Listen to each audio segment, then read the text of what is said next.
Good boy, Rabbit. Good boy. There you go, buddy. Seems pretty good. It does.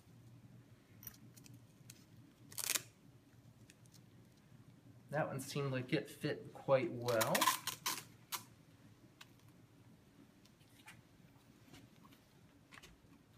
So you can see, for example, this limb, this is his elbow where my hand is, and his wrist joint would be about at this level, and he's basically missing everything beyond his wrist. So he's missing basically the hand and the digits, or the paw, which he would be walking on. So that's essentially what we're trying to replace for him. And so we'll just slide that on. This comes up basically just to the level of the elbow, and then we want to get this just tight enough that it doesn't slide off, but of course that it's not too tight and uncomfortable. Like this one, I need to get a little bit tighter. Okay. Why don't we set him down on those, and then we're going to try and get this on his hind limb. Okay. Yep. Let me get this one on while he's in position.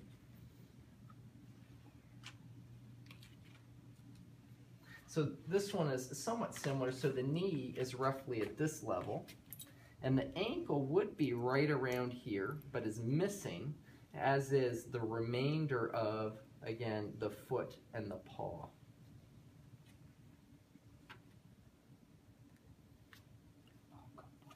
So that's fitting up just to the level of his knee. And the key, I think, to these are really going to be whether or not they remain on well or whether they slide off easily, which is going to be a fine balance between them being tight enough to remain on or being too tight such that they cause discomfort. Okay, so they're on. That left one. That one wants to slide off. I'm going to try one more time. Good job, buddy.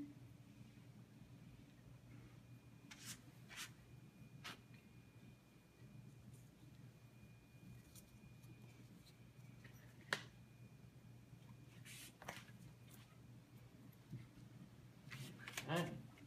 So a couple things that we're looking at right now are what his degree of symmetry is. And what I mean by that is the leg length.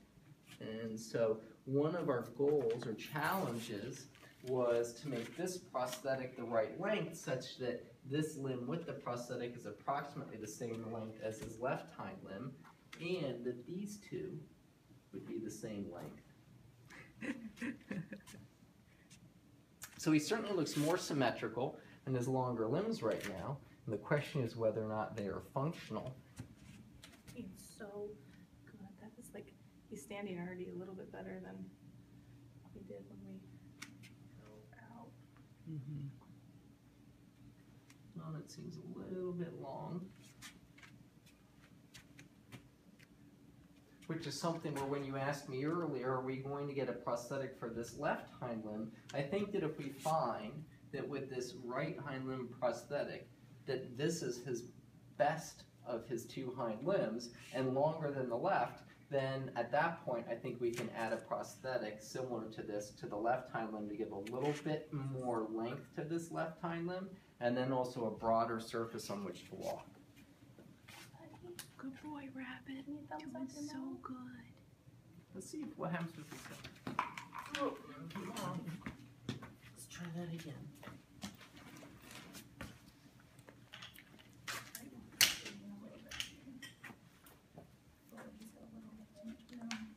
Can you put your hand under his abdomen? Get this on this thing.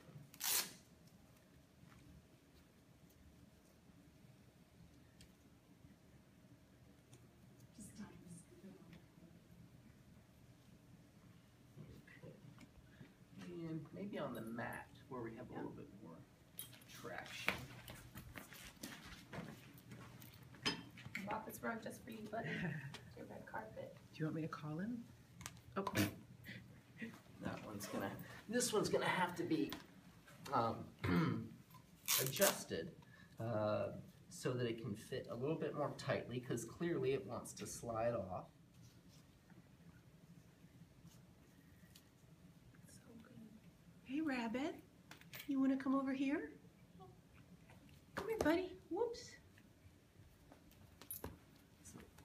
see whether that one stays on. Problem is that this right hind leg is the leg that he likes to kick out, you know, when he's walking without the prosthetics. So that was going to be one of our big challenges. Yeah, that leg's a little.